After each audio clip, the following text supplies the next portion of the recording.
Hello and hello from Esme, my assistant. So we are going to do your chart. You see, I know everyone wants to see Esme. Turn.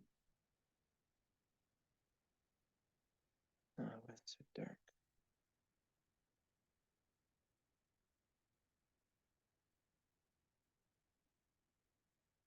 Esme, look over here. They're here, boo boo.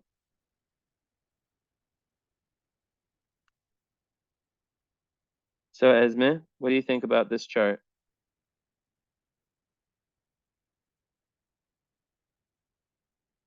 You see, you hear? Okay, so let's get down to business. What just happened? Why is just full screen?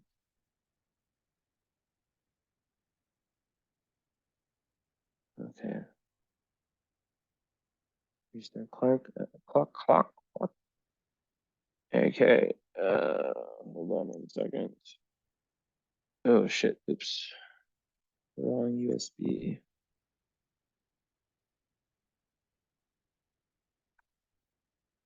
Okay.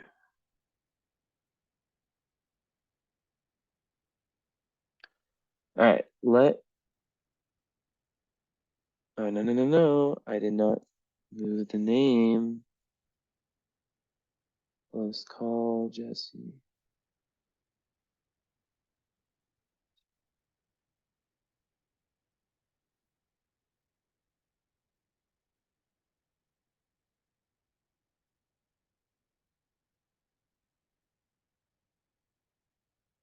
Okay, there we go. That's good.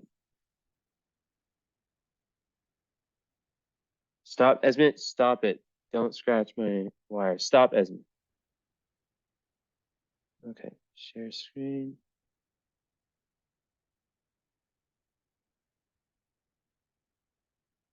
Okay, let's get Esme to do her work early. I guess you probably want to see the sacred moment. Okay, Esme, you gonna help me?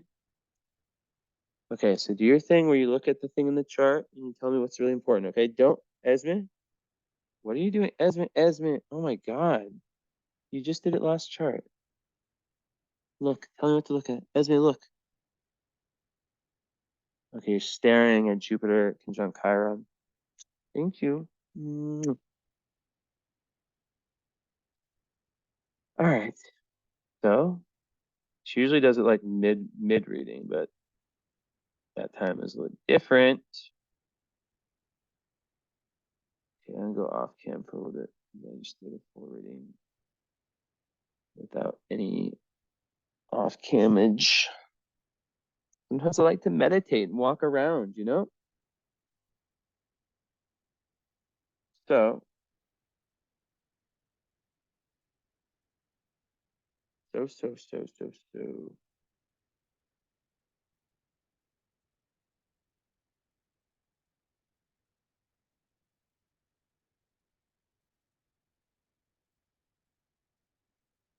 All right. Anyways, well, we have, oh, back to back. What do you know? Always happens to me. We have a chart with a sun opposite. What the heck? Where's my TV just turn on? I didn't even touch anything. It's closed.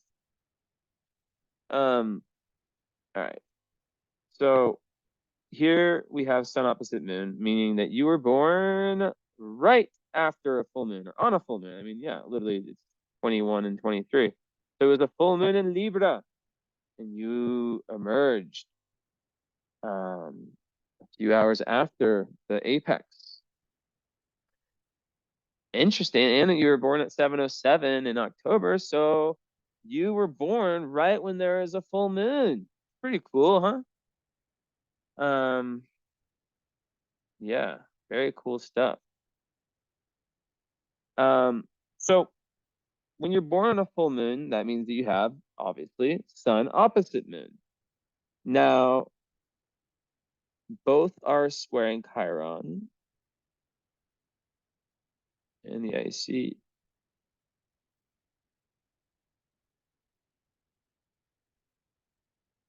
And basically, what it means is that there's two different parts of your personality, of your psyche per se, that come from, let's say like, even if we're completely like, not with our moms or dads, or like we don't think we have anything that we took from them, we do. In my book, Pisces Live Nine Lives, I had a part where I was like, kind of brainstorming, like, what did I take from my mom? What did I take from my dad? And I was kind of like blown away, like all that came out. So, when you have sun opposite moon, it doesn't always mean that the parents were divorced or that there's some kind of like big discord, but usually just means that they're very different people. Um, and that can be confusing for a kid, right? Um, so what happens often is that, yeah, there's just that inner, there's just like, yeah, kind of like this inner confusion. And what a lot of people end up doing psychologically is that they will leave, basically they'll either like be like really in their sun or really in their moon, right? And there's a need, as I say, to feed both mouths. So when it's Aries and Libra, right? And opposite signs are, yeah, they're the same energy, but the opposite manifestation. So, there's really a need to understand what that axis of Aries and Libra is all about. And the fact that the Libra sun's in the 6th house and your Taurus rising. So the Aries moon's in the 12th. So the Aries Libra axis is about relationships, right? Um, on one extreme, Aries represents independence. It represents, at like the very, very extreme, it's like someone who's in relationships is not willing to compromise at all. My way or the highway. Blah, blah, blah, blah, blah. Because they're not willing to kind of compromise on their own individuality. On the other end of the spectrum is the Libra, which at its extreme is complete and utter codependency. I can't live, I can't be happy without my partner, like defining success and happiness based on, their partnerships. So when you are, and also, just from a psychological level, like an Aries moon person is very decisive, assertive. Sometimes they have anger issues. Um, while a so that's, Aries moon, and because it's in the 12th house, sometimes there can be some self-defeating, it's very psychic, but there can be some self-sabotaging, self-defeating tendencies. And the fact that, they're both square the moon means that there is um a T squared apex so that, and I literally just had this. I literally just had someone who had the same thing, sun opposite moon with Taurus and Scorpio, both squaring Chiron in the same place. But it was like here and here and here. Chiron was here. So that's like one of the ultimate, like, meant to be a healer, whether that's for your profession or not. Um, someone who's meant to really, really learn and heal themselves so they can heal others.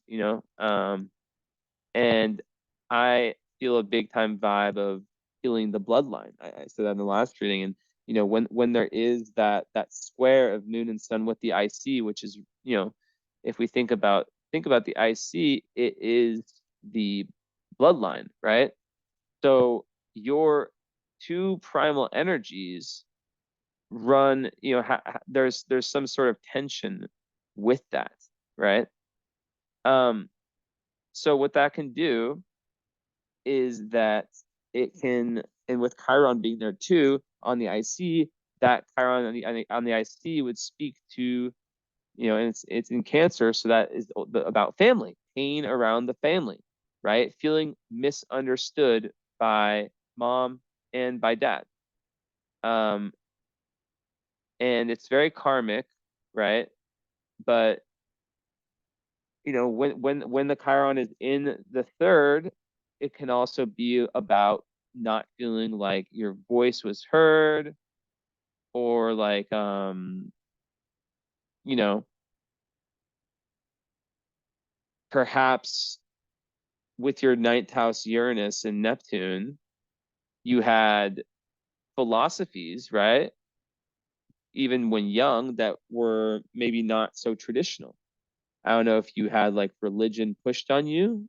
I'm not saying that you did, like, that there's something that's showing that you would have, but people who have Uranus, Neptune in the ninth, they even young, they tend to be rebellious when it comes to the idea of truth, right? They tend to, like, just not take it. Doesn't mean that they're not gonna they're gonna be like anti-church if that's like what they grew up with. It's just like, they tend to be like with Neptune, like really searching for the perfect philosophy, and with Uranus really wanting something that speaks to their individuality. So it could have been the case, and there's like an expiration, right? It's not just like, yeah, it's not just believing something at face value. um so yeah, it could very well be the case that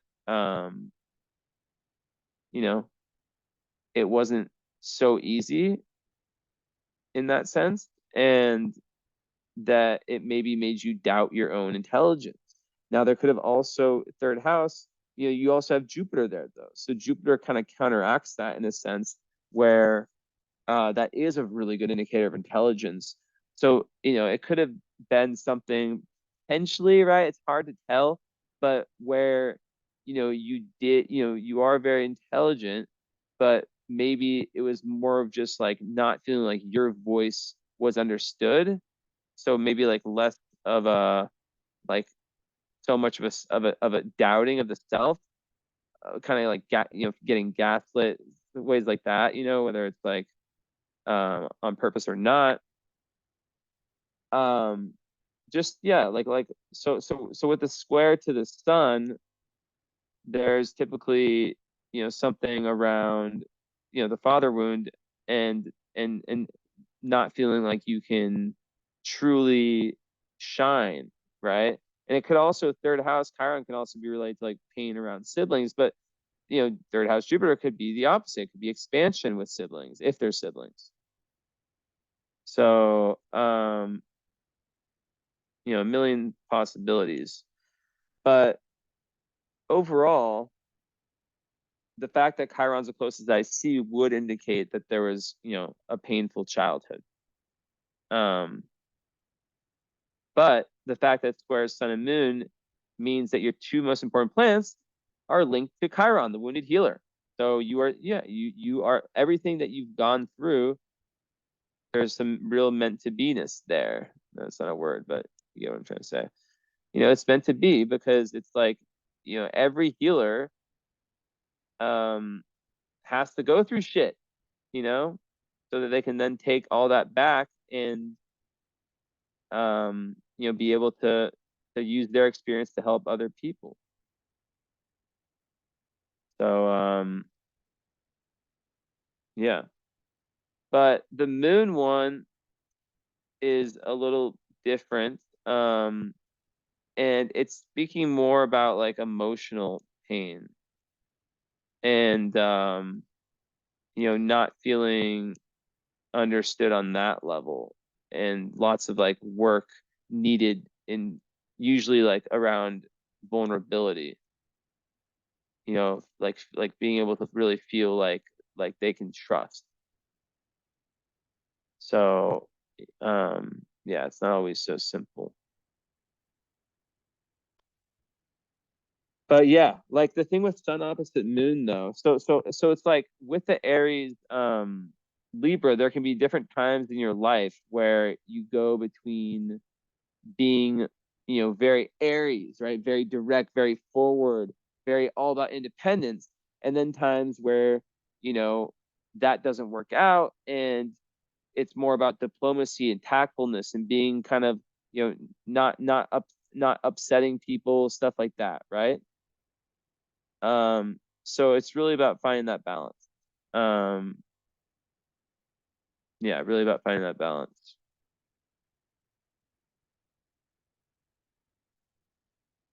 And with the fact that Mars is also in Libra and Mercury too, there's obviously a lot more energy in Libra, but there's also Black Moon Lilith.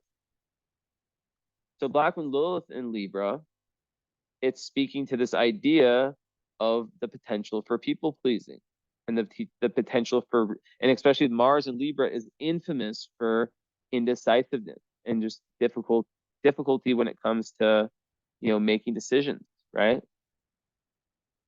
And Black Moon Lilith, which represents it's your self-defeating like it's not a planet, it's yourself, it's how you defeat yourself, right? So in Libra, it would say by, it's really, really important for you to have like a strong set of values that you basically, and very strong boundaries, right? Because sometimes people with this Libra energy, they they don't want to upset people. But what can happen is that the 12th house Mars or Moon in Aries, and the Moon is, because you're a Taurus rising, which is very agreeable, very chill, very peaceful, right? Doesn't really like it can be a little bit stubborn, but it can also just be really, really like very chill and very laid back, and doesn't really like to rock the ship. So you have if you think of the sun, moon, and ascendant, right, as an egg, the ascendant is what you look like, all that. It's the shell, right? It's what people see, your personality, all that. Um, the white of the egg is your sun, and then the yolk is the moon. So if you think about your chart, um, the Cancer, the Cancer rising shell and the sun in Libra, they're both ruled by Venus. So that's speaking to them being very, those are two very agreeable placements, right? So, um, basically, like what I'm saying is that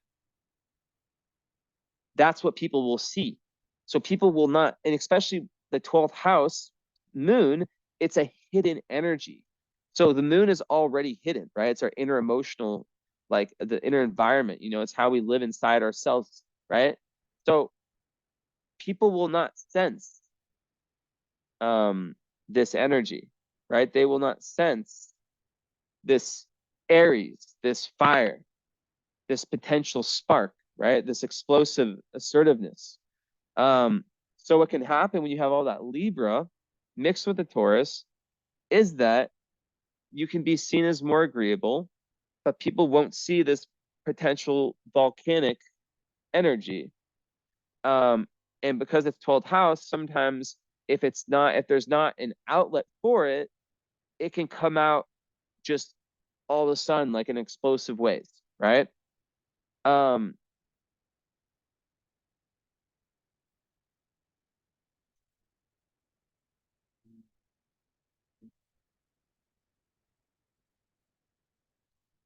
so this whatever this wound is, where I'm not saying it's like one event or whatever, but like there's something big time that, or not, I literally just said that it's not necessarily, whatever it is, right?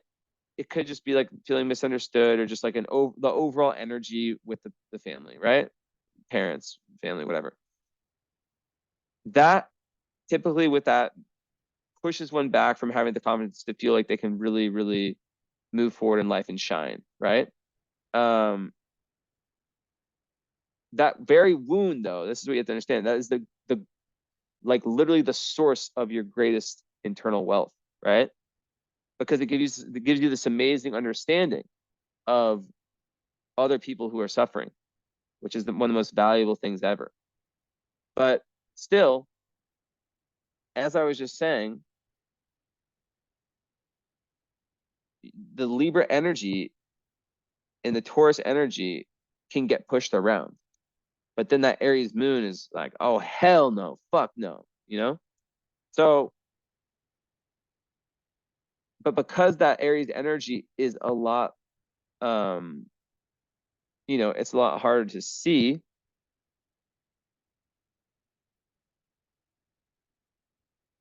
It, yeah, it could have led to some situations where, people didn't sense that in you. I just read your email. Spiritual gifts. Okay, got it.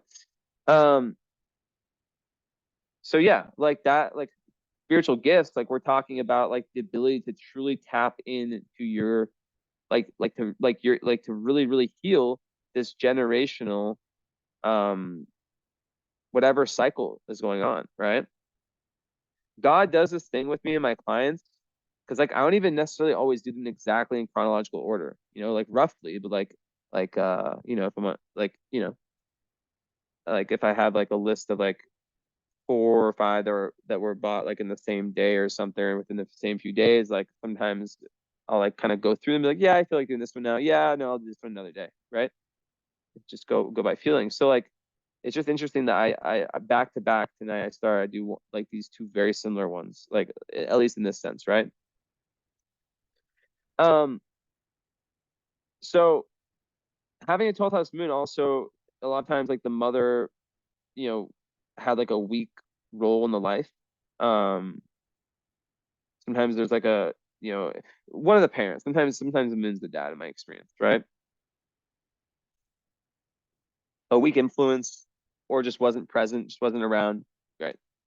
Um, so the fact that like all this Libra's there, it's like a person with this, with the potential wound, it's like in the 12th house, like the moon needs to be activated, and the way you activate 12th house planets is through service, right? Compassionate service. The more you do that, the more like psychic powers kind of emerge. Um, but like with an Aries moon, the biggest thing is having a physical outlet, like a workout. Sometimes Aries moons will smoke a bunch of the green stuff. Um, because like they have all this fire and the anger. It's like, and with the Libra energy, that's what I'm saying is that it's like the low Libra is like like having the other person make the decision because like not it's like not having boundaries, people pleasing, yes man slash yes womaning, right? um and that's why sometimes people say Libras can be fake, but you have your sun close to one of the best stars in astrology. It's not close like right on it, but it's close. Let's see how many degrees it is to Spica. It's just over 2, but Spica is one of the brightest, it's one of the best stars, so it still counts. Kind of. I mean, sun's not that important for the fixed stars. I mean, it's ascendant and midheaven, they're the most, but still. But the point is this. The point is that, they're the biggest gifts like of Libra are the ability to really put people at ease and to have this real understanding of especially with your North Node in Aquarius, right? You are here to really learn about how to relate to other people and how to work with people, how to make the world a better place, right? Through career, through your Dharma, and having all this Libra as a gift because that's really good for social energy and for understanding other people's desires, other people's motivations, being able to communicate well effectively and all that. It's just that balance, right? Of being able to do that, but then also knowing your limits and standing firm for yourself, right? And when there's that square to the moon, there can be self-esteem issues that can push someone back from feeling like they can truly step into that, right?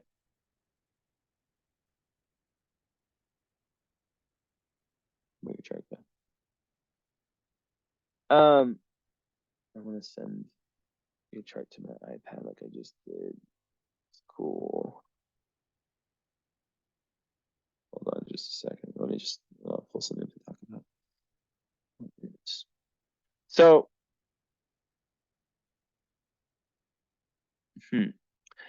and yeah, so the sun, your sun is, so it's a Libra sun. It's conjunct Mars, but Mars in Libra. Mars is in detriment in Libra, meaning that it's the most difficult placement of Mars.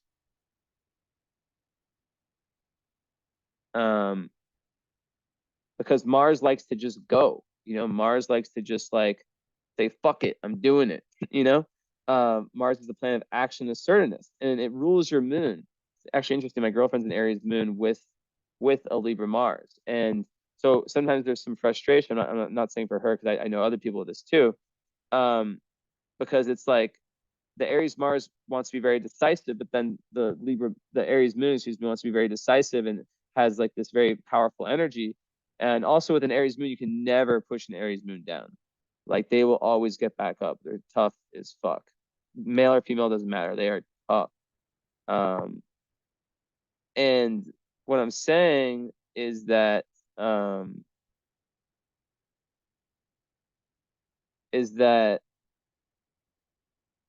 there needs to be that balance. There needs to be that balance, and if not, then it's just it's it just leads to unhappiness, right? Because um you know because like the Aries like, because it would just be unstable. It would just go like be this back and forth between like you know kind of going along with whatever and then explosion. So it's like really a big lesson is being firm with communication around boundaries.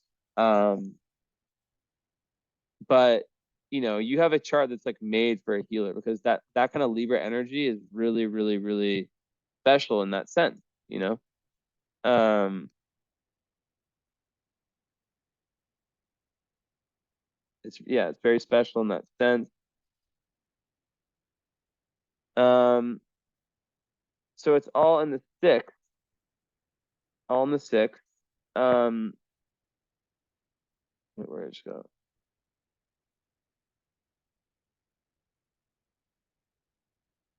What just happened?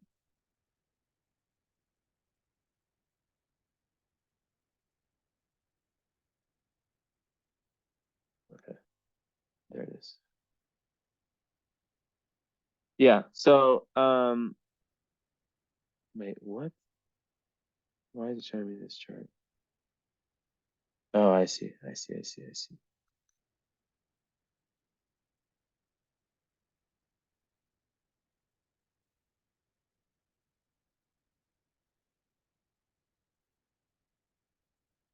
Okay, let's see if it popped up here.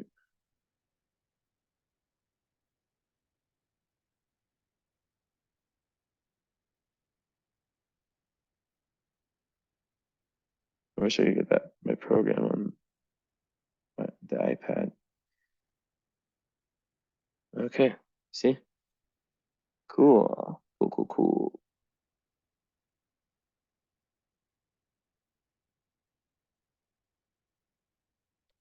So yeah,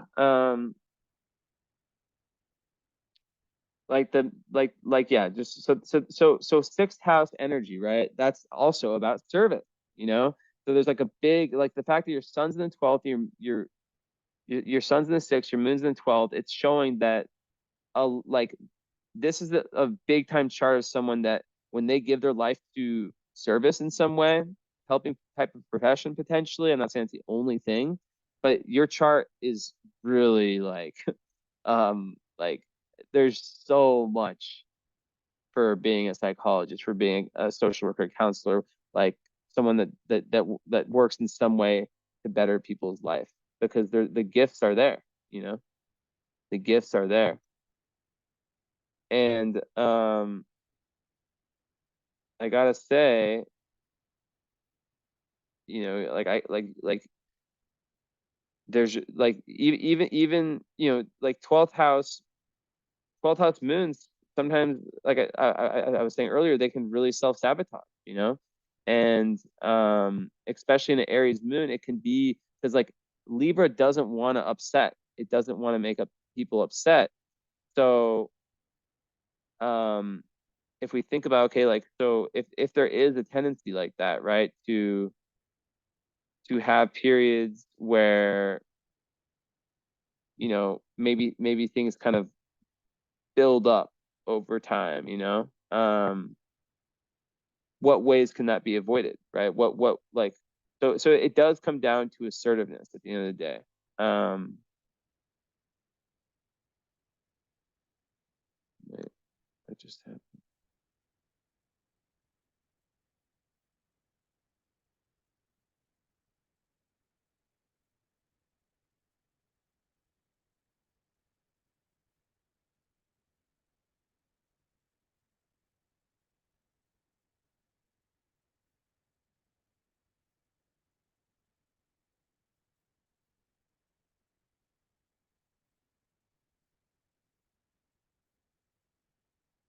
yeah, so that's kind of the thing for the Libra person, right? It's like how to how to get past that and how to move into a balance of Libra and Aries. And for you, like, the answer all over the chart is, oh, my nose is a scratching thing.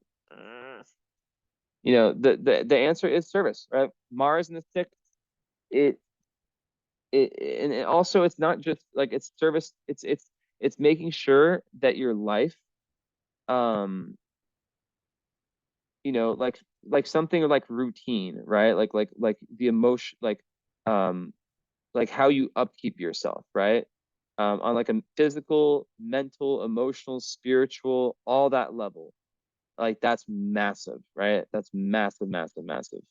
Because with your North Node in the 10th house, you have a lot of your dharma in the, like, you have a big purpose in this world. I'm not just saying that. Go watch.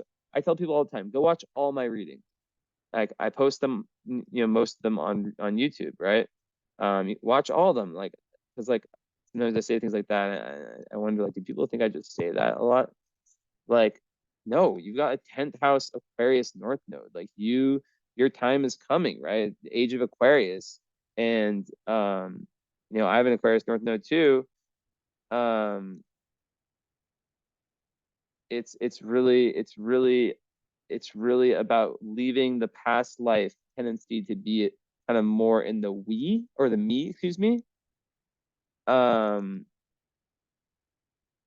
for leaving the me, South Node and Leo, for the we, North Node and Aquarius. But it's in the 10th house. So your dharma slash life path is going to really, really be related to that. All right. Um,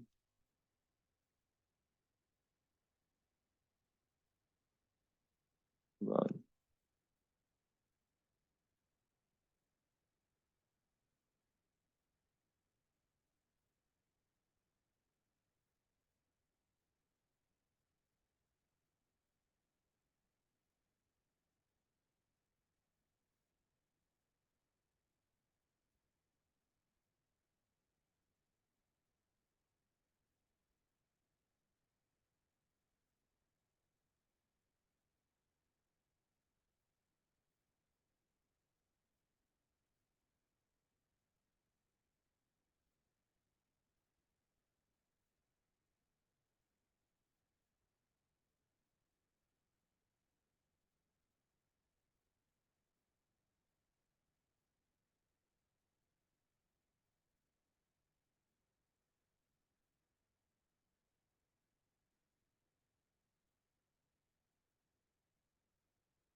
Where's next? Sorry.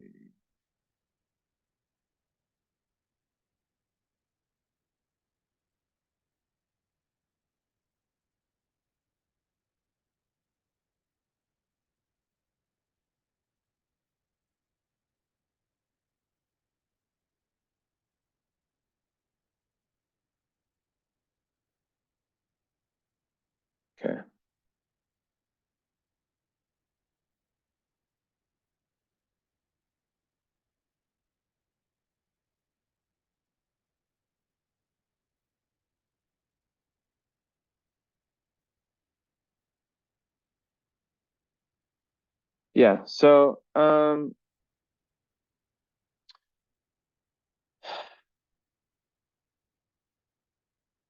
yeah, that, I always think about sun, moon, ascendant. And I'm just like, I'm always wondering, like, how they relate, right?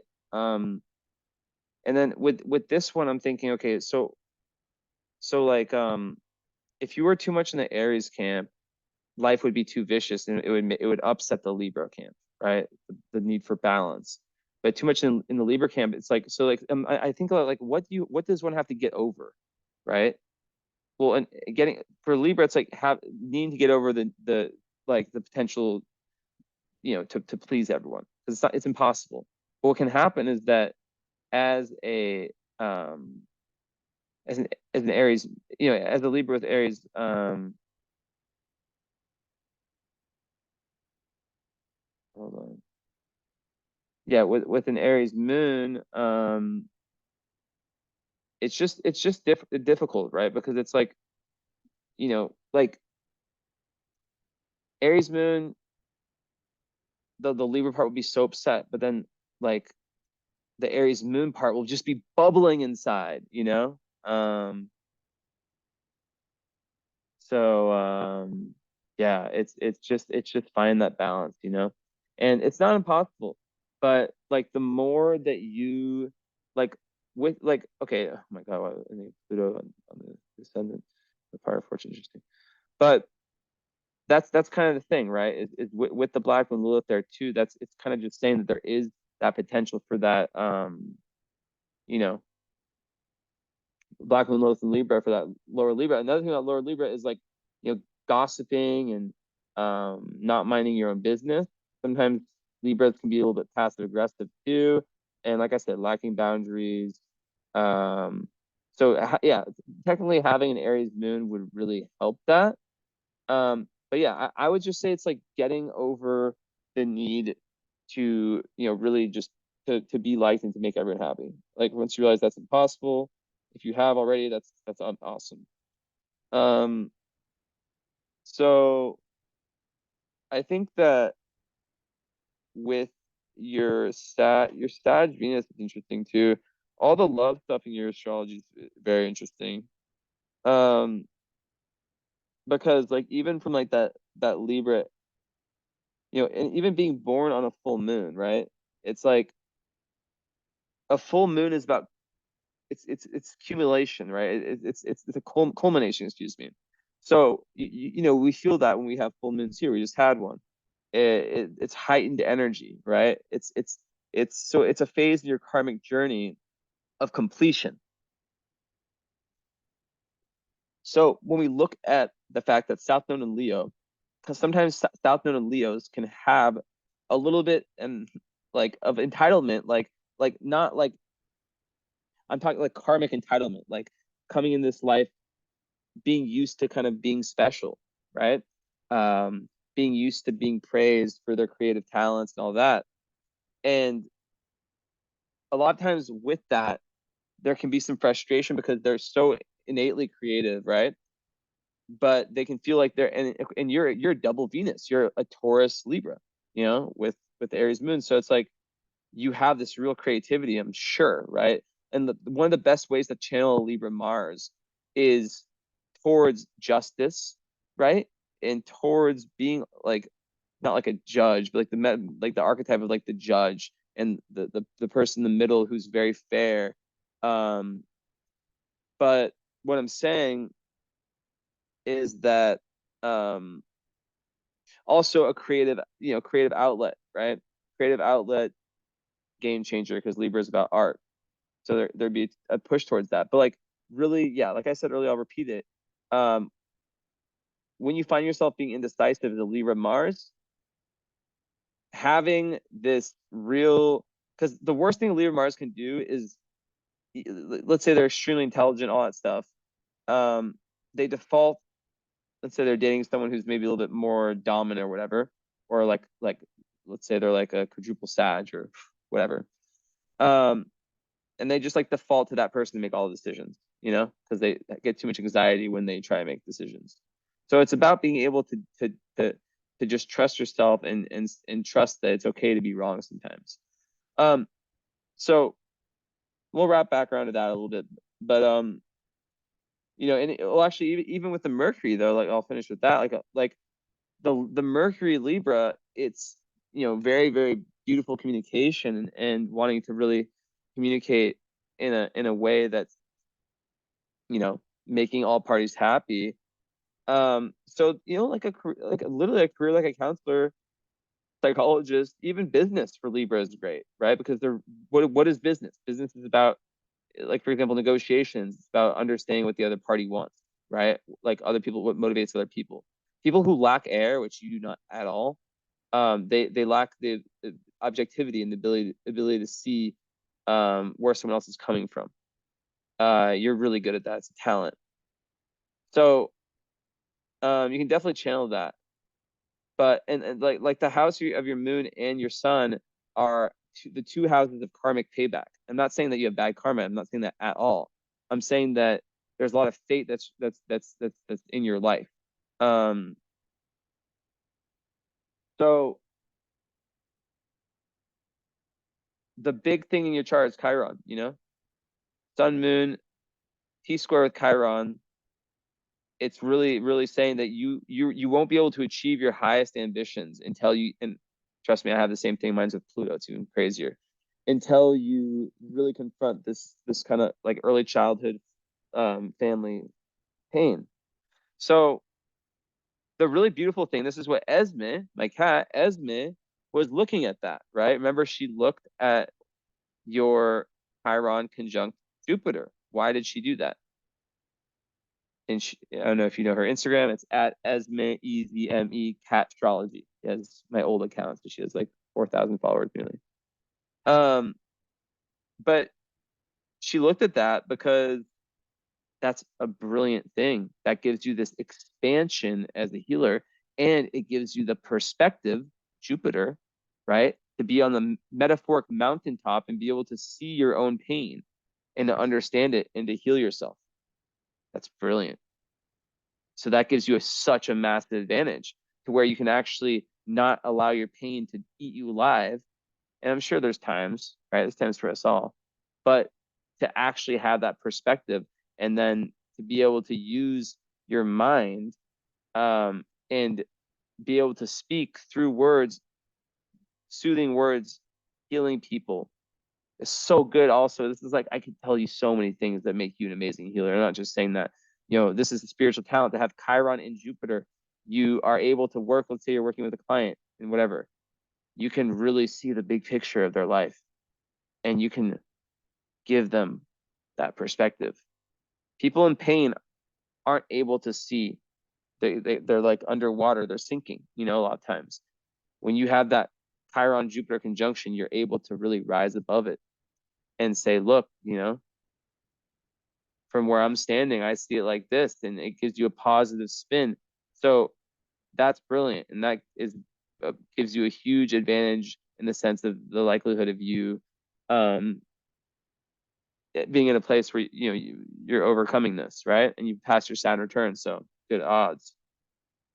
And of course, it always comes in waves and stuff, right? So back to the nodal stuff, what I was talking about. So kind of like looking at it. She looks, I feel like a cool technology person, even though it's my mom's old iPad, but take what you can get, right? I don't buy any Apple products because I just used to and don't like them because they always break. But the ones my mom gives me always are really good. Oh no, it's weird. Maybe I'll go back to it one day. But okay, so yeah, like having like a 22-degree Aquarius 10th house, like North Node, you're here to really give service to humanity, right? It's even your dharma. And there's that struggle between your own personal needs and your sense of dedication to the world, to society. And when you try to go for, and I can relate to this so much, when people with this nodal axis, when with South Node and Leo, North Node and Aquarius, when they start to go for ego, the universe slaps in the face. You know, so you really have to check your intentions and make sure that they are pure and that they are, you know, it's not that you can't like be creative. Like I could use my, I don't like talking about myself, but I could use my Instagram and my work as an example. Like, you know, my work is very Aquarian, like I'm helping people, right? But it's not that I can't have, you know, I don't consider my social media big at all. And that's probably my South Node Leo. That's it's an example of it. That's kind of what I meant by like the entitlement. It's not really entitlement. I'm maybe missing the word, but it's kind of like a lot of been there, done that with respect to maybe success and fame is not the right word, but just like being recognized for your talents. So when you get to a level that maybe some people might think, oh, that's like a big deal or a kind of big deal, to you, you're like genuinely, I'm not even saying this to like feel cool or something. Like I don't think, you know, I don't have like I don't think like where I'm at, like I'm very grateful, but like I don't consider it like big at all, you know. But other people would. So, and that's not anything like so cool. It's just past life memories of being in a massive position, right? So, but and further on that, whenever I have tried things that were more ego based, I felt the ego push me away or the universe push me away, right? Um, won't get in like not in like just the astrology, like other things I tried when I was younger, right? So your purpose is very, when you start to really do things that are pure for mankind, you know, and like it's really like for the world, right? It's really like repaying your past life karma with the compassionate stuff that you're doing. So if it's Leo, perhaps like last life or whatever, you were able to just like really have a lot of fun. It's not that you're not having fun this lifetime, not at all. It's that the, you know, and it's only if you know, if you really feel this, like you can do whatever you want, but like, you know, this is what your soul signed up for in this lifetime. And that's being someone who is of value, right? Being someone who's of value to the collective. So, um, all right. So when it comes to love, um, interesting because, and also one more thing, psychic gift, 12th house moon, you have the ability to truly, you know, like 12th house moons can be loners. Like they like to spend a lot of time like like a reclusive lifestyle, like alone. They have a lot of like really deep intuitions when they're like in their own kind of like, you know, secret world and like kind of retreating. Um, so that's also that opposition, right? It's the part of you that wants to be kind of more social and the part of you that wants to be more just kind of on your own, right? So, you know, a lot of people with the 12th house moon, they won't seek public prominence because they'll want to just like be more chill.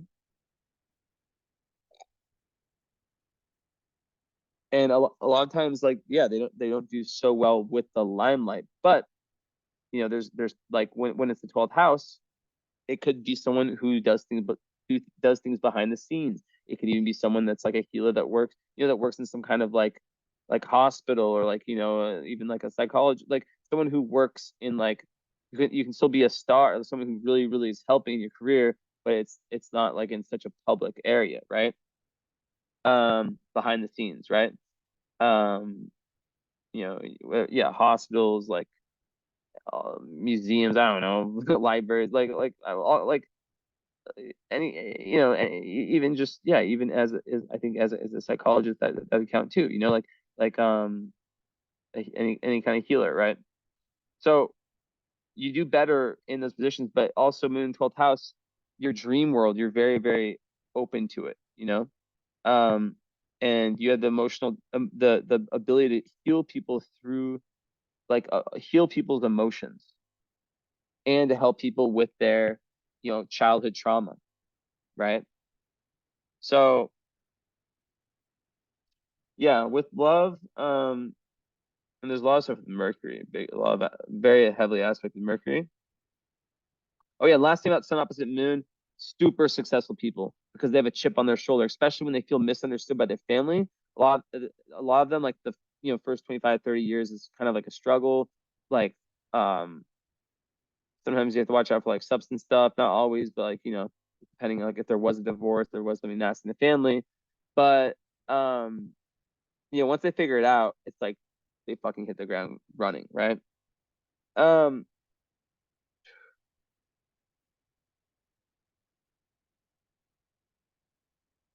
okay, I see what's happening. So when I was speaking about like earlier on about like the pain, right? The family pain stuff about being feeling misunderstood. Well, you have I can't believe I didn't look for this. You have Mercury square Uranus and Neptune.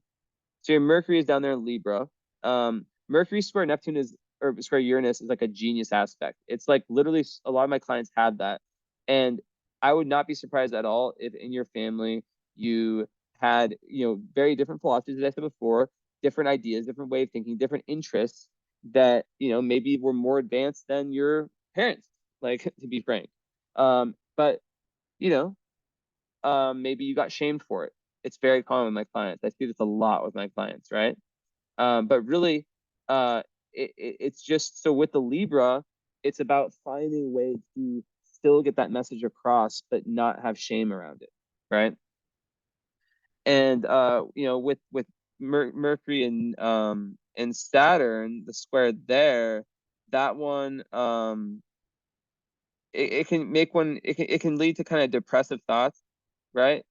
And to one kind of like lacking like it is actually like any aspect of Mercury and Saturn is actually good for intelligence because it's like memory Saturn and cognition Mercury, but it can just make one like doubt their thought process, doubt doubt their kind of like getting stuck on certain ideas, right? And sometimes being a little bit stubborn. Even though like I see like a lot of open mindedness in your ninth house, which is the house of your truth. Um, but it can just overall, I would say like just difficulty with like communicating your ideas to other people, um, and maybe some shyness, some potential shyness, especially if there's a period of being like ideas struck down. And then like Mercury square Neptune, don't get me started on that one. Um, that is very just like, and people with this, a lot of times they don't realize that they have it unless they like really know astrology.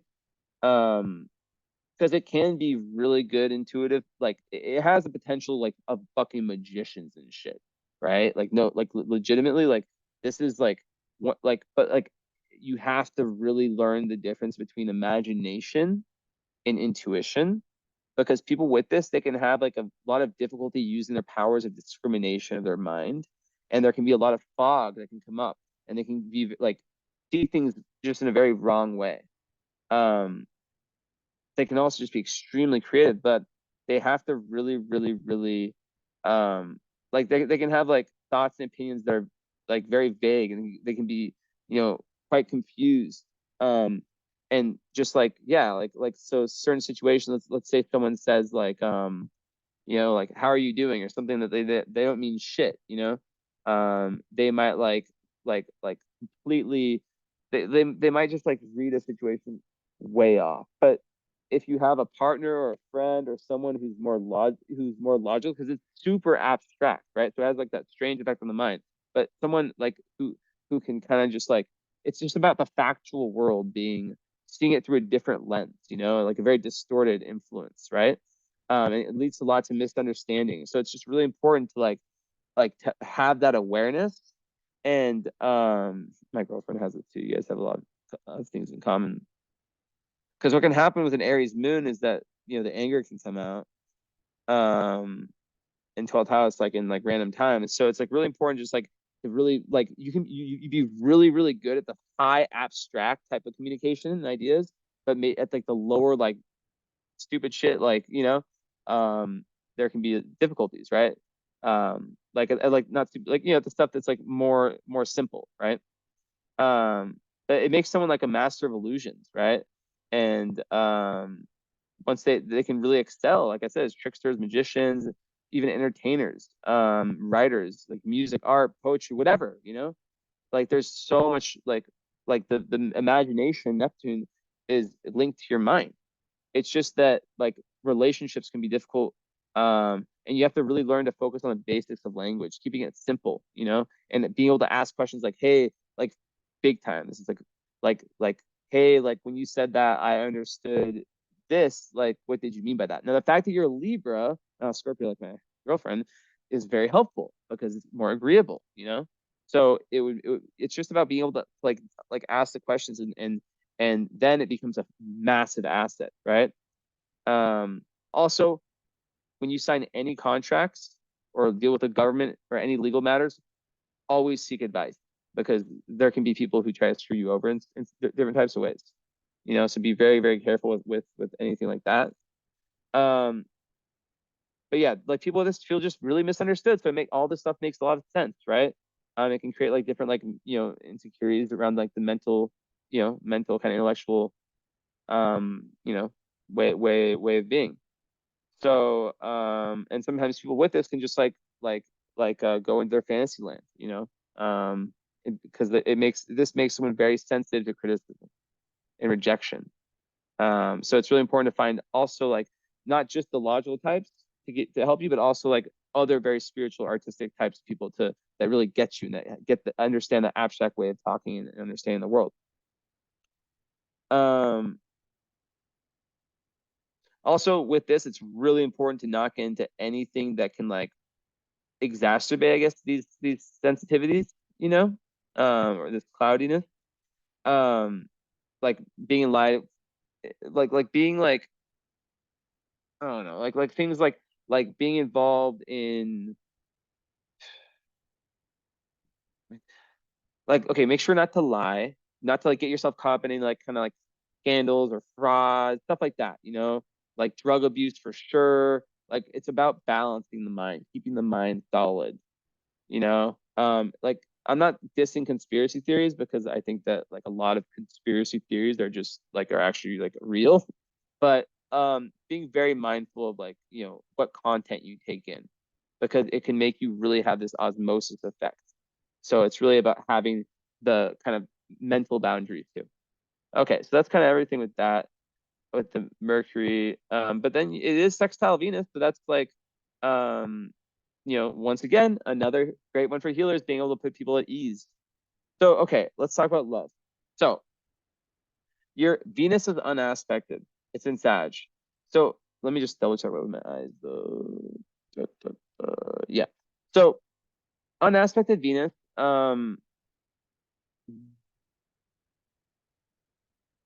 Okay, it's sextiles Mercury.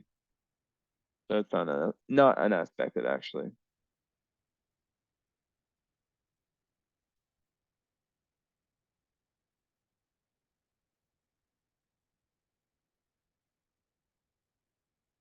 Yeah, there's one aspect. So it's very lightly aspected. So, you could still make the case that sometimes what happens is like that there's too much energy. Like, I don't know. You can take this and run with it if you resonate. But some people who have unaspect Venuses, which I said you didn't, but you have one aspect. Like, this is not tobacco. It is lemon nicotine. I know it's my advice. Um, they can sometimes put too much um energy in the pot of like how are you doing and base it on like what like whether they're in a relationship or not. And that's also very Libra. Like codependency is one of the shadows of Libra, as I said. So um Venus in Sag, right? Eighth house. It's very different, right? The eighth house in Sag. So I'm gonna give you your whole love breakdown, right? Because like Venus and Sag tend to another placement you have in common, my girlfriend. Geez. Um, so they tend to really date people from other cultures, right? And hers is in the eighth house too. Wait, yeah, that's crazy. Wait, no, seventh house, eighth house in Placidus. But yeah, so um, yeah, like Venus and Sag people love traveling. Like as much as like Sag moon people. I swear, I'm a Sag moon. Like, but I've never met a Venus and Sag that doesn't love traveling. Um, and in the eighth house, one second, still hear me? Be right back. Venus and Sag people, they just, yeah, they just love, like, they really want to expand. They love meeting people from different places, with different worldviews, and just having different types of experiences. I'm not sure if you can hear me. I'm gonna just washing this cup out real quick and pour some chai, some tea. Hey, Esme. I want to crack the window in my room. Yeah, so Venus and Sag, they tend to date people, like they do better dating people from different cultures. Um, they're just tend to be attracted to them more. And they just like to like have like lots of different philosophical, they like to just they're very philosophical, and they like to just like find truth in different places. And the eighth house Venus, it's a beautiful placement for this. It's a very big spiritual gift. Think of it like a flashlight. Eighth house is the house of death, rebirth, transformation. It's the house of the occult, deep psychology, Scorpio house, right? So having Venus there, it's like having that area of life lit up, having like a lantern in that area of life, so you can see everything clearly, right? So it's very interesting. Um,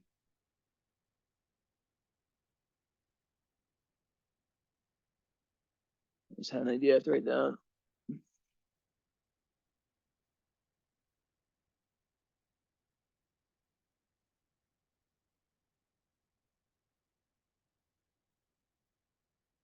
I think I'm gonna do. I know you don't care, but I just had an idea. Do my next reading live on IG Live. I might do it. I might not. Anyways, so that's kind of like it lights up that area and makes the gates to the unknown open to you. And it's also very good for inheritance, for marrying rich, not in a gold digger way, but like really benefiting from other people's resources. Um, so yeah, it's really nice. Good, really, really good for money. And yeah, just really being able to expand into maybe even profit. Maybe even make money in like my lips are dry. Maybe even like make like money um in a spiritual type of work. Sorry. So in love though, it makes like a big depth, like a desire to really like combine. But like a Venus and Sag does want a lot of freedom, so it's kind of like it's, you see what I'm saying? It's like, and then the Aries moon also wants a lot of freedom, likes to be alone in the 12th house. So um there's that kind of like, and then you have Pluto on the descendant, right? So it's like there's this back and forth, right? There's these two things where there's like a part that really like wants to combine. But then your North Node Aquarius journey is also about freedom. It's also like it's a very important mission you have in this life, right? So it's very important for you to have like a philosophical like link, or a philosophical like high intellectual idealistic connection with someone.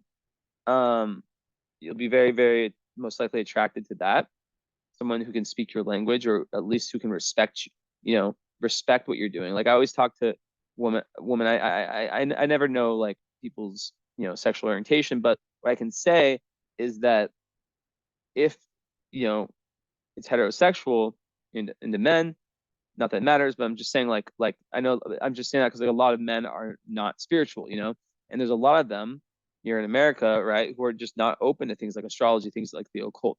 So I always say to people, it's not necessarily about having a spiritual dude, because let me tell you, spiritual dudes are weird. I mean, I'm not like, I just seen a lot, and I'm just like almost like, yo, like I feel like I know maybe like one or two like normal spiritual dudes that I've like met. Well, no, more than that, but like the ratio is not good, let's just say. And sometimes like you think they're good and then you find out some weird shit. Like I need to like make a video about that soon, about like I've already kind of have, but like about, which by the way, this is actually something that happens to me very rarely. When I am doing a chart for someone and I get ideas when I'm doing their chart, I nearly always have like a interesting connection with them. This hasn't happened in a while. I don't think you have a follow-up, but if you did want to add the follow-up in the current astrology, most people do that. I would give you a big discount. It's like an hour follow-up where we talk about everything just about this chart, comparing your lived experience to what I'm saying. And then after that, you can just add that one, or what most people do is they add that they get that with this, and then they add the current astrology, or we go over everything, transits, progressions, blah blah blah. You know, every solar arc, house ingress, your progressed lunar cycle, solar return, you name it. So I'll give you a big discount. You just have to tell me if you want to do that. And yeah, it's not a long wait like this. It's like in the next like 2 weeks, 3 weeks, you know, whenever I have my next opening. Beware of creepy men. Creepy spiritual men.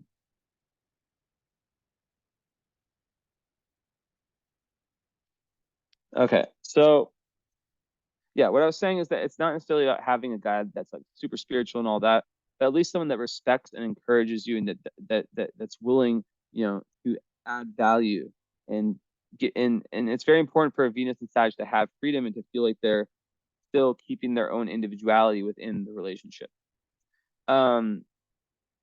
Beyond that, the eighth house is like two souls becoming one, so it's like a really really deep kind of intimacy. And hold on, this brightness is way too much for me right now. How do you turn it down? This app shit. No, man, settings. Right here. There it is. That's better. Okay.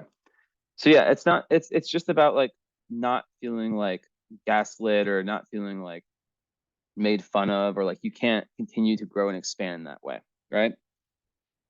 So then with Pluto on the descendant, that means that you will meet your shadow in romantic relationships and in partnerships also. It can be business partnerships, it can be partnerships with clients, but it can also be some like let's say from the lens of if you're working with clients, some, you know, you can have like a super transformational effect with them, and it goes both ways. But in relationships, it makes it so there can be that projection where a lot of like the darkness from, let's say, the childhood will come out in relationships, which I know is like, you know, everyone has that, right, to an extent. But like Pluto, seventh house, you know, that's where, you know, kind of the battlefield per se, of where one meets their own personal underworld, and where you can have lots of clues to where the healing is. And it does create this real potential for very karmic, very like like relationships that, even if they're ugly, like, you know, they push you in a direction. They give you all the clues to where the healing is needed, right? And then it's in that eighth house with the Venus where you go and you do the shadow work. And then your ninth house is, you know, your truth, with all those planets in there, with the Neptune, Uranus, Saturn, Vesta, right? Midheaven too, where you really, really continue to reassess, you know, what your truth is. So, you know, your truth will evolve a lot. And sometimes, yeah, with the Neptune there, it's like always looking for the perfect truth and the perfect philosophy. So yeah, so what I'm saying with the Pluto descendant is that sometimes there can be, you know, it just makes really intense relationships, very dramatic sometimes. And sometimes there's power struggles. So it's really like the idea of of letting go and surrender, but also with that Libra Aries energy of finding that balance between, compromise and independence, right? But South Node and Leo sometimes can be a little bit, um, sometimes teamwork can be a little bit difficult. So I think that's definitely one of the big life goals here is to get really good with teamwork, right? That's why you have all this Libra energy. So with that aside, dry lips. Juno is in Libra, right? And it's conjunct your sun. So that's like your ideal partner. And in that sense, it would be, it's really, really wanting fairness, balance, and peace. And also like sixth house, it's a relationship where like the foundations are really, really, really good. And there's a lot of reliability, right? Where you don't have to worry about, you don't have to worry about things like trust and loyalty and all that. Like, yeah, very, very balanced, very, very fair, very, good communication, all that stuff. And the fact that it's with your son, definitely makes love like a big part of your life. And it just yeah, it just it really like, Juno is like a very, very it's very good with relating to other people. So with your part of fortune being on the ascendant too, you're at your best when you're really able to like truly express yourself in the most authentic way in a relationship, right? So once again, diplomacy, fairness, all that stuff is really, really important. And this is another indicator of someone who's really good at putting people at ease, whether it's through their voice, their way of talking, just being able to really, really, you know, do that, right? And have like a very strong nurturing side. So it's important to not, like relationships have to have like that fair level of like giving and taking, and making sure that you're not doing too much giving and not, you know what I mean? And not trying to like save people who can't be saved. So part of fortune on the descendant is a really good, it's in Scorpio too. And your seventh house in Scorpio, it's just like, it's speaking to that. What are you doing? God. It's really speaking to kind of the intensity of relationships, right? So there's this real balance between of like independence, but also kind of life-changing energy and death, rebirth, transformation of how you relate to other people. But part of fortune in Scorpio, it really just shows that, for you, like real spiritual growth and the courage to really transform and go into your darkness leads that greatest fulfillment. And you know you you're in your flow state when you're in relationships that you know have all these attributes, right? Have that nice balance.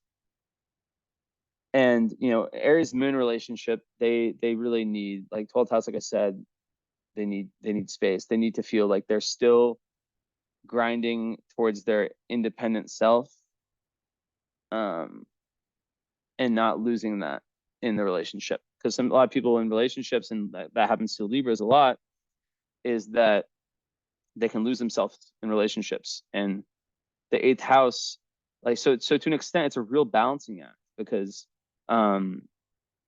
like it is very intimate, but it's really about monitoring, like, am I losing my individuality? And if the answer is yes, making sure that you find strategic ways to not do that. For example, like sleeping in different bedrooms, right? Or having the option to do that. Having energetic resets, right? Where you spend time away from each other for a while. stuff like that, you know, and just being really communicative around that. Because also with the Mercury Neptune stuff, there can be like a certain osmosis when it comes to thoughts and taking on other people's thoughts that aren't your own. So yeah, vertex in the sixth, that's just like people who have that. It's another thing where you know your doorway to higher awareness, like with the Libra. Also, it's just yeah, like being of service and putting other people at ease and being able to be the person that really gives people value by by healing them. And it's conjunct Mars, so it's that that push towards um creating fairness and creating beauty. It could even be in the arts, right? um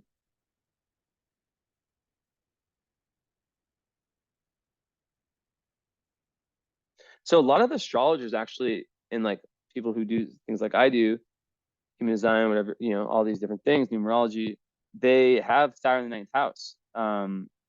Because it gives like maybe in the first 30 years there can be some restriction in exploring the meaning of life, but then there becomes like this serious attitude, this ability to really, really like have this very serious investigation about truth, about really finding truth. And that's why a lot of astrologers have that, right? Because they're able to like really organize themselves in the study and the achievement of the wisdom.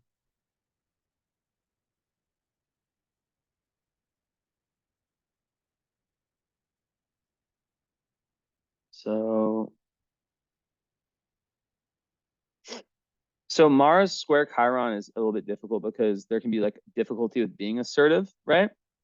um yeah, so Mars, so Chiron is squaring Mars, Moon, and Sun. um and what can happen with Mars square Chiron is that someone can fear that when they're like kind of being assertive, that it will get met with anger, which can come from trauma, right? Or that they may act out in anger, like the Aries moon can do sometimes, right? It can,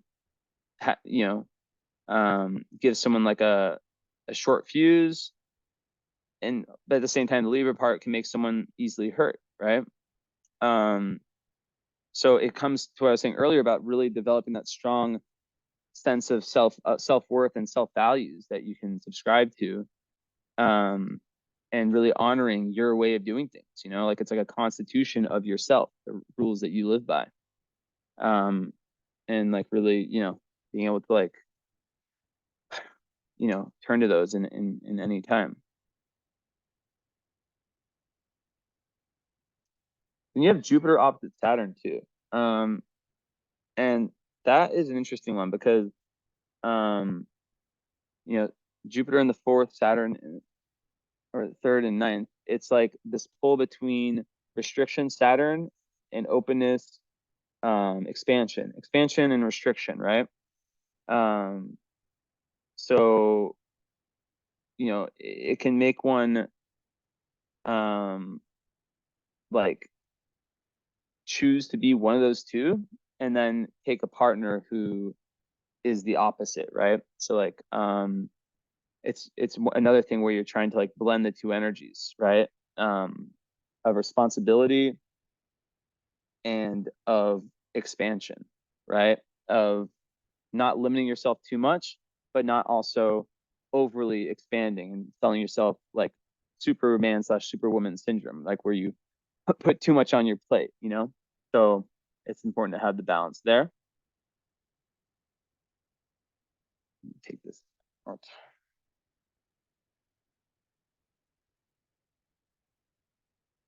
So yeah, so Vesta is so okay. Well, midheaven is at 22 degrees, so in Capricorn also. So that is a Capricorn degree or Saturn degree. Did you lose your toy again? Oh my God. Always loses her toy under the couch. Even though she has 6,000. Esme, why'd you lose your toy? Where is it, Esme? Here's Mika. Mika. Felix. The cat gang. So yeah, Vesta in the ninth. Well, okay, let's talk midheaven. Midheaven 22 degrees in Capricorn. It's like really it can create like lots of setbacks early on in career and in Dharma. And then after the Saturn return, things open up a lot and there's this real ability to power through. So it's like, you know, there can be those setbacks and those things like you take 4 steps forward, 5 steps back, 3 steps forward, 2 steps back. And then you like after the Saturn return, around that time, you still have all of that determination and grit minus all the bullshit, So a lot it's very, good for success. And like a midheaven in Capricorn, it's someone who wants to really like give back and be, have a very respectable career path, authority, someone who's reliable, and works hard, and it pays off in the end. And they're respected. And Vesta in the ninth in Capricorn, hard worker. Vesta in Capricorn is someone who is very disciplined,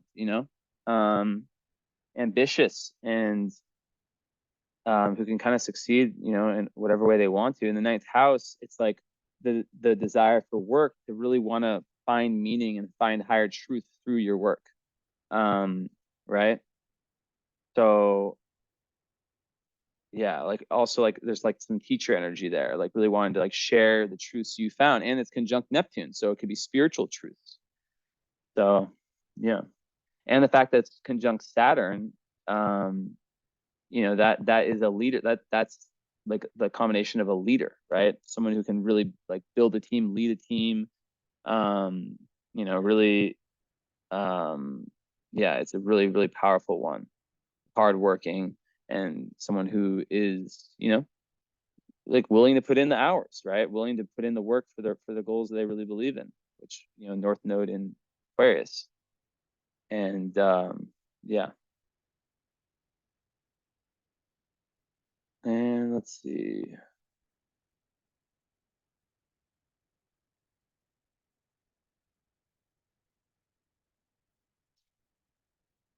So Ceres is down there in the third in Cancer. Good for networking. And it's just like really someone who likes to, communicate with other people, and who likes to kind of share like the latest information and learn with other people and teach other people and whatnot, and just communicate in general. And in Cancer, that is kind of giving like a mothering energy, right? Someone who can really like nurture other people really well, right? So yeah, and it really does depend like on that relationship with the mother. And I know there's a square with the moon, and the moon's in the 12th. So if there was a difficult relationship with the mother, then there can be some like codependent issues. So it's just, something that has to get healed, as we all have stuff that has to get healed. So Palace in the 12th. I'm going to run to the bathroom. I've been holding this in for too long. I'll be right back. Okay, I am back. That was a very good call. All right, so Palette, 12th house Palette in Aries. Look at that. So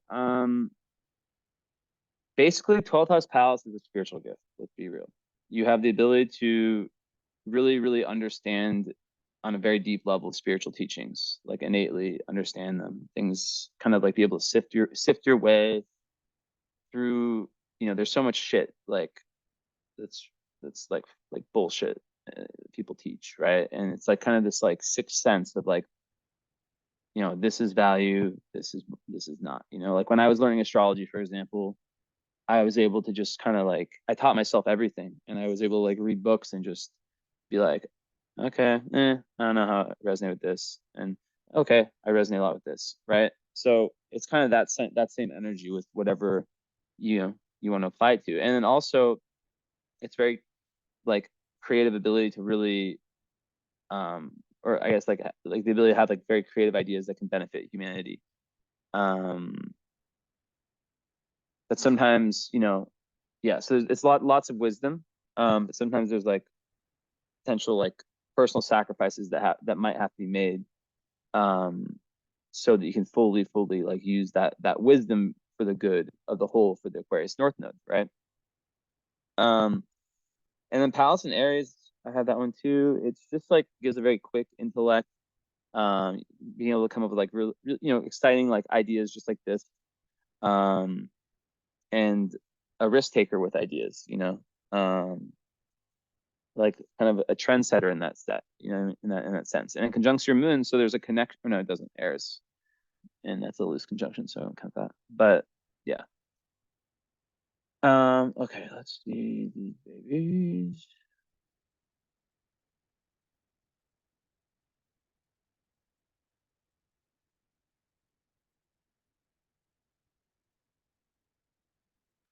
Wow. Second person in a row that has a more rising. It's like my favorite asteroid.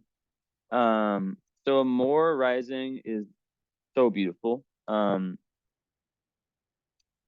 What it does is that it gives someone the ability, like it's like about universal love, right? Um, unconditional universal love. So when you have that, you are able to like that's kind of like people see that in you. Like you kind of like have that energy, and you also hold that energy for others, right? Um, Also, one other thing, with the Sag Venus that I didn't talk about is that people like with Sag Venus is they like not only love traveling, but they also like really can love fully immersing themselves like in a different culture or a different place than they grew up in. So I just wanted to add that in there.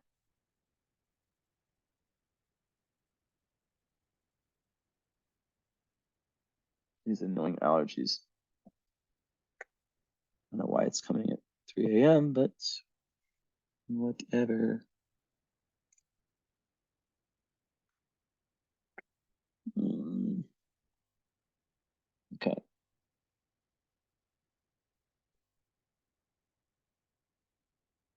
So none there. Is that Paulus?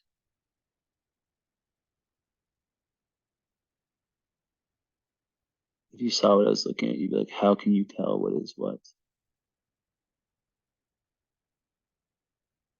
Wow. So the sun moon midpoint is on the IC. So the sun moon midpoint is kind of where the sun and moon converge, right? And it's on the IC, which is about like potential, like another thing I didn't really go too far into it with spiritual talents is the ability to connect with your ancestors, with your ancestry, with your bloodline, with um, you know, the energy of that. And you know, that whole theme of fixing the generational energy cycle, excuse me. Um, that's something that's definitely popping out in your chart. But by being able to go and have this deep spiritual relationship with yourself, that's how you really resolve. It's really showing that, right? Really going deep into your unconscious. That's how you really resolve a lot in your chart.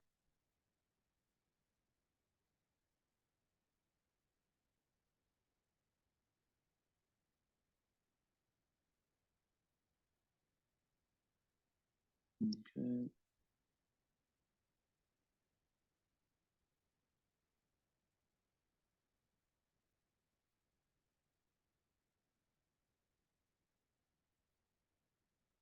You could be very good with with like poetry, Eros with Venus and lust with Jupiter, that adds kind of like a I hate saying it's kind of like a sexy energy. I don't know how else to say it.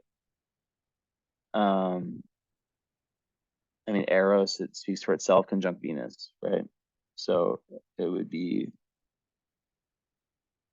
kind of a sexual, but also, yeah, like it's also like known for, the arts and poetry and, just like a lot of energy, passion, and willpower also, and it's kind of like, it adds kind of like a fiery energy, passionate energy with respect to love and romance. But it's important to not let that energy go, run ablaze, I guess. But the fact that it's in the eighth house, Venus in the eighth house. Also, one thing I forgot to say about that when it comes to talents is that people with Venus in the eighth house, they can have like hidden artistic talents. Like they could be like secretly like a really good singer, um, and be a little bit shy about it. And sometimes they'll have like I noticed that they'll have like a little bit of shame sometimes because they'll be like, why did I not pursue this? But sometimes when it's in the eighth house, it's like, it's not always meant to be out there like that.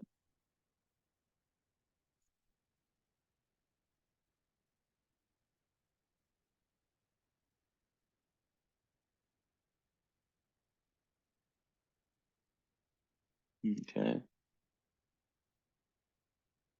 22.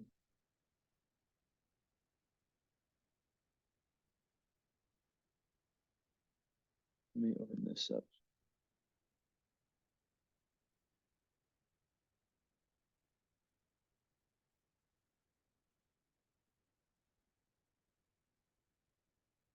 Mm, 23, 23, yeah.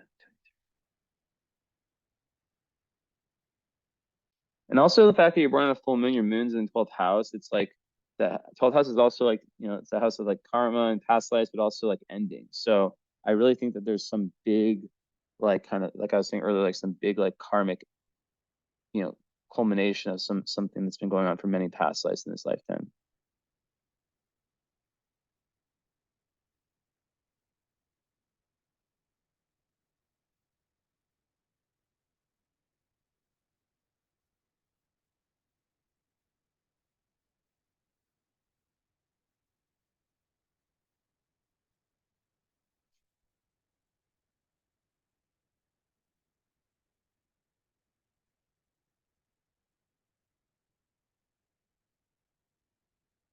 Okay, so you have a star called Akamar on your moon. I'm gonna read a little something about it. So one who's blessed with a direct line, as it were, to the source of all being, and who's able to bring back something to fortify her position in the world. Akmar almost never fails to show this up in the horoscope unless severely afflicted by aspect, when it may indicate a show of all's well more than the real truth of the situation. It's not like a major star, but it's exact conjunction.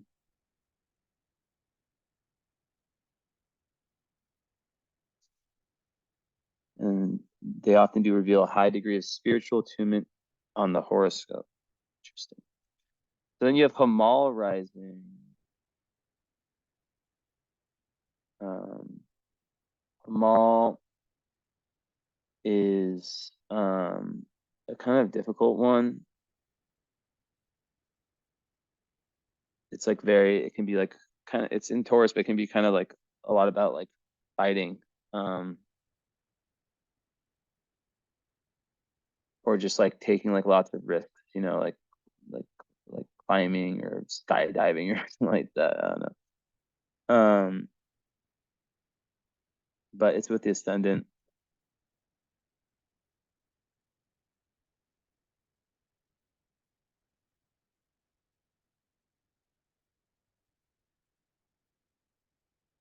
Mars and Saturn. So yeah, it can be a little bit headstrong and aggressive, yet good leaders, protectors of their communities. So yeah, Hamal's not the best one. Then on the IC of Pollock, that gonna give anything?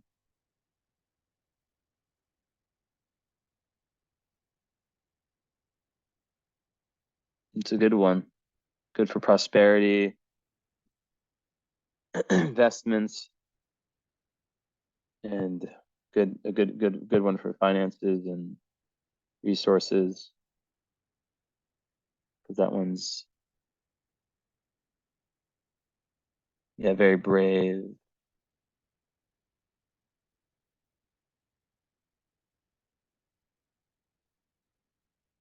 It's hard to find a lot of information. I just ordered a new book on fixed stars. I have a few, but a lot of them are like just make more sense for like thousands of years ago. But it's on the IC, so it's not like, you know, as like it's the ones on the midheaven ascendant are the most important.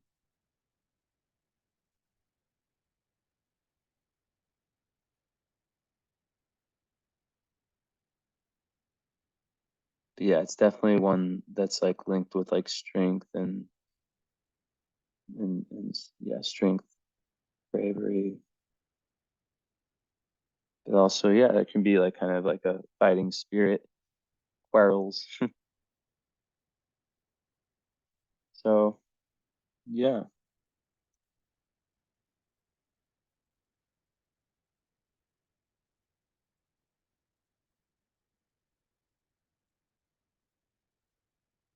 All right. Ooh, wait. So Spica, because it's such a massive star, we have to talk about it a little bit. 2350, you have 2137, 2337. So yeah, it's an orb, and it's underneath it, right? Yeah. So Spica is like literally like one of like top best stars. Very bright, and it's just like, yeah, it gives success and love of spirituality, art, science. Is like it's very worldly. Um, and it's just a great star. One of the most fortunate in the sky. I think it's very idealistic, kind of neat, and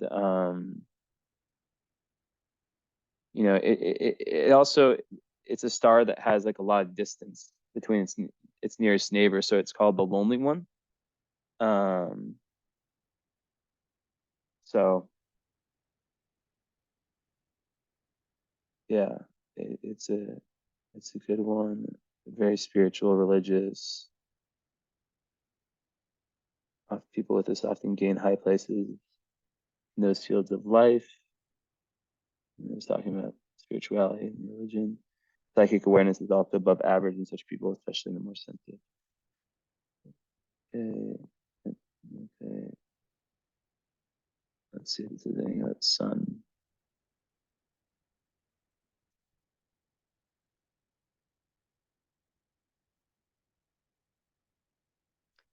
Great and lasting preferment, immense wealth, great happiness. The natives, parents, and children, help from friends in high places, favorable for public and legal affairs. Yeah. So it's not like smack on, but it's within the orb. All right, that is it. I hope you enjoyed. It was a pleasure. Thank you so much for the patience. And yeah, let me know about the other readings. Wow, I went really long. I've been trying to go less than an hour 40, but whatever happens. There's a lot to talk about. So yeah, let me know about the follow-up. If you want to do just the follow-up, if you want to do the follow-up and current astrology, or if you want to do none, that's totally fine. No pressure ever with me. I hope you enjoyed and have a good day slash night slash morning slash whatever it is. Okay. Ciao, ciao.